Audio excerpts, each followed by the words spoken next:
একটি মাত্র নৌপথ যার ওপর ভর করে চলে বিশ্বের জ্বালানি সরবরাহ। সেই হরমুজ প্রণালী এখন পরিণত হয়েছে ঝুঁকিপূর্ণ মাইনফিল্ডে। ইরানের পেতে রাখা মাইন থেকে হরমুজ প্রণালী পুরোপুরি মুক্ত করতে হলে নাকি সময় লাগতে পারে অন্তত 6 মাসের মতো। আর ধারণা করা হচ্ছে সেই সময়টাতে হয়তো বদলে যেতে পারে বৈশ্বিক তেলের বাজারের চিত্র।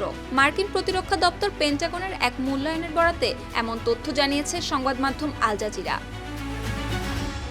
প্রতিবেদনে বলা হয়েছে, যুদ্ধ শেষ হলেও মাইন অপসারণে কয়েক মাস সময় লাগবে, কারণ যুদ্ধ পুরোপুরি শেষ না হওয়া পর্যন্ত এই ধরনের উদ্ধার অভিযান শুরু করা সম্ভব নয় বলে মনে করছে পেন্টাগন।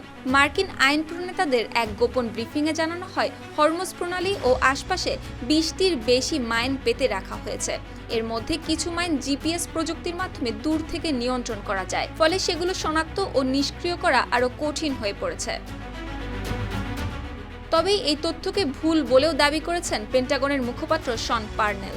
অন্যদিকে ইরানের ইসলামিক রেভলিউশনারি গার্ড ক্রপস জানিয়েছে, সমুদ্রের প্রায় 1400 বর্গ কিলোমিটার এলাকাকে বিপজ্জনক অঞ্চল হিসেবে ঘোষণা করেছে তারা। ফলে এই বিশাল এলাকা জুড়ে মাইন থাকার আশঙ্কা তৈরি হওয়ায় হরমুজ প্রণালীতে জাহাজ চলাচল এখন অনেকটাই ঝুঁকিপূর্ণ হয়ে উঠেছে। তাই আন্তর্জাতিক শিপিং কোম্পানিগুলো সতর্ক অবস্থানে রয়েছে।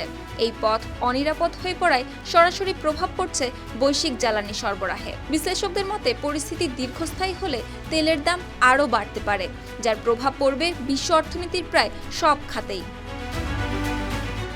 সুপ্তি রায়, RTV।